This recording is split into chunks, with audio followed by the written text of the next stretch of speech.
Hello everybody, hi y'all. I am gonna have a story time today. It's kind of funny. Oh, I hope I didn't mess my mic up. Okay. God, I have a big forehead if y'all haven't noticed. Well, I see it every day. Okay, I was in martial arts for about I think a little over 4 years maybe. And that was due to an incident that happened to me in my life. I was assaulted by a guy I made a video about it earlier. It was about a serial rapist that he killed another lady at a laundromat 2 weeks after he attacked me, and I amazingly got away from him. Another lady, she didn't, and he killed her. He stabbed her to death. But he's serving life in prison, and they caught him the way they caught him was with a DNA. Somehow he gave DNA for a felony conviction, and then he got out or something. I guess did his time. I can't remember. And this is probably like about a decade or more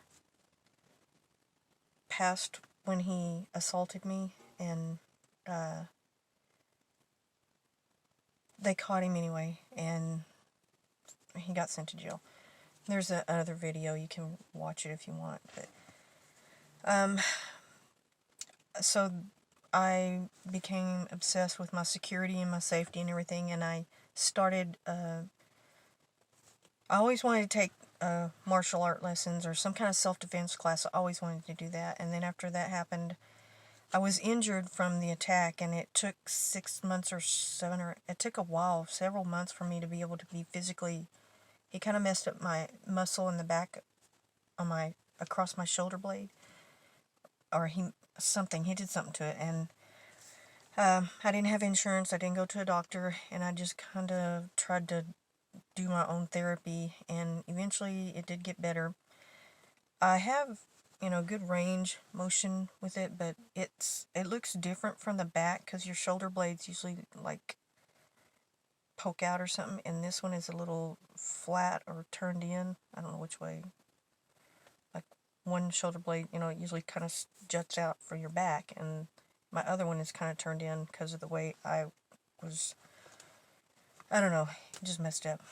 But anyway, I started taking martial art lessons, and I learned within the first couple of days moves and things that I could have done to really stop him, or I could have gotten away a lot faster.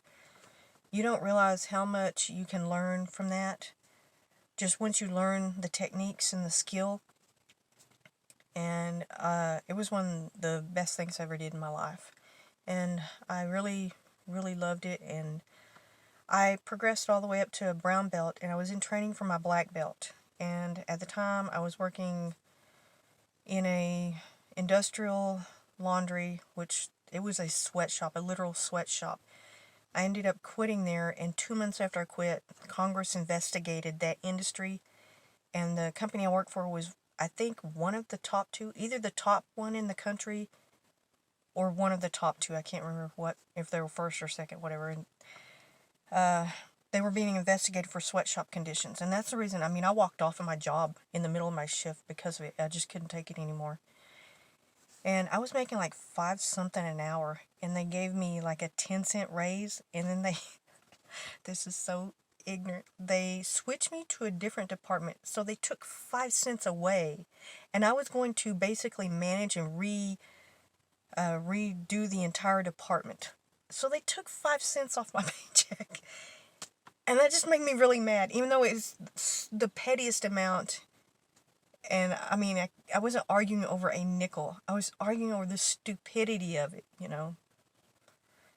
And this is a national company that's worth probably 100 million, or I don't know, millions and millions. They're national across the United States and Canada. I don't want to say their name. I don't want to have any issues with them, but it was a long time ago. And it was really hard working there. I would be exhausted when I would get off, and I would have to go to class and work out. And I was also training to do I think it was like a half marathon or something. So I was working out nonstop all day and working there. And then I had a family member that I was helping. This person had some issues with car problems and helping pick up their kids and everything. So I was helping a lot with her, and I just kept putting off the test and putting it off, and eventually my car broke down because a mechanic, believe it or not, stole the motor out of my car, switched it out. But that's another story, I'll tell that one. And eventually my car just gave out completely, and I lost my job. I lost, a lot of things crumbled at that point. And I never took the test, so I remained a brown belt, and that's my rank, I guess. I did spar and fight with black belts, and even in tournaments, sometimes there's kind of this thing that they do in tournaments that they can be a black belt in one discipline, and then they can go to another dojo, take lessons as a yellow belt or a very low level belt. Then they can go and enter a tournament as a yellow belt in that discipline, but they're really a black belt. They could be a black belt for 5 or 10 years, and they can enter into that one. But I think a lot of tournaments try to weed people out like that. But there's a lot of people that did that, and that if you're not skilled at sparring with them, then yeah, you're gonna lose. You're gonna be a big surprise, and you can kind of spot people like that in tournaments. When they have a really low belt, but they look really, well trained. And so I had, sometimes in a black belt test, you have to do, they have katas, Katas for plural. Katas, it's like a little routine, and it's just the movements, and they signify, when you see people doing those. A lot of movies have people where they're like in a park or doing something like that, and they're making little movements. That's a kata. And it's like a form of training, and it's just a routine where you learn to do the movements. You become fluid in doing the movements. And then sparring is when you actually fight, one person on, one-on-one. Or either, sometimes you have multiple, like we would do sparring routines where there was one, you'd be the victim or the person being attacked, and you'd have 3 or 4 people coming in at you, and you had to fight them all. And they do different things on different black belt disciplines of taekwondo or whatever dojo you go to. They have their own, it's not really regulated. There's no legal thing. It's all, you can start your own dojo, your own form of martial art. You can name it whatever you want. You can give out belt ranks. You can do whatever you want. You can make it up whatever you want. Different styles. That's what Bruce Lee did. He took different forms and from different styles and different disciplines and put them together. And he took out some of the excess movements or things that he thought were wasteful or time expensive, that really the movements didn't really need to be put in there. He shortened them, and he made his own. I think it's called Jeet Kune Do was what his was, I think. And see, you can basically make up your own martial art system, but you need to be skilled, and you need to know what you're doing so you don't harm people or do horrible things to people. You can injure people really easily. You have to be very self-disciplined, and you have to have a lot of training to do that. But that's the preface for this. And one day I was sparring with this guy, and he had this lion mane hair. He had beautiful hair. He looked like, I think it was Barry Gibb, or the one with the big hair, really beautiful hair, but he didn't have a beard. He has beautiful, beautiful hair. And when everybody would kind of, not make fun of him, but it was just a thing that his hair would just fly around. We used to call him the hair commercial.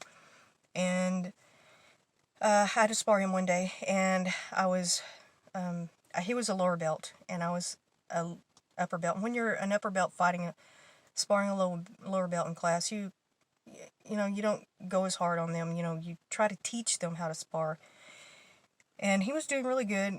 They always tense up when people first start. They just get real tense and real. Sometimes they get scared to fight upper low because they're afraid that you're going to hurt them. But you have to calm them down and tell them, we're just gonna, we're just gonna learn how to do it, And I reached back with a small kick, and then he turned around and he kept going in circles with his head facing the floor, and I was like, what are you doing, And I was kind of bopping me, and not hard, but I was like, is this a new technique or something, And then one of the guys came over and said, oh, stop, Kim, you kicked him. And I was like, well, no, what? And they meant, in the balls. And I was like, oh, okay. And so they kind of dealt with him, and I was like, I felt so bad. And the dude can't even hardly walk. It was near the end of class. At the end of class, we line up in lines, and you say something, you bow over to the instructor or whatever. They have this little official thing that they do, and it's different in all schools. And I was in the front row. I was one of the upper level belts, and the lower level belts were in the back row. And the instructor started laughing, and then he was trying not to laugh. And I think there was like 2 or 3 instructors, and they started kind of smirking and giggling. And you're supposed to be kind of serious, in that line. And we're like, what's going on? And then we kind of looked behind us, and there was the guy was standing there with that's why we do our fists. We put it in front of our belt like that. And he was like, it looked like he was riding a horse, but he was going up and down. He was in such agony and pain. It was the funniest thing. I mean, he just, and he was trying so hard to get through it. And I was like, oh my God. And we all kind of started laughing. We felt bad for him. And so we closed out the line real fast. And he missed out, I guess, probably about a week out of class. But he was able to come back. He was fine. And then one time I kicked my instructor in the balls, got him a really good shot, and I like high-fived everybody. Oh, wow. It was funny. And so they started calling me Miss Kick 'em in the Balls. That was my nickname there. And I did it one more time, and I did it to a poor little preteen, but it wasn't very hard. Oh, thank God it didn't hurt him, And so that was my nickname in karate class. Miss Kick 'em in the Balls. And I had a straight up kick, split kick, where I could kick somebody. I'm only 5'3", and I could kick somebody who was like, one of the guys I used to spar he was like either 6'4" or 6'5", and I loved to kick him in the chin. That was like the best thing. Well, thank you all. Just wanted to give a little story time, a little more lighthearted than the post I did previously. Thank you so much, and like, comment, subscribe. Thank you.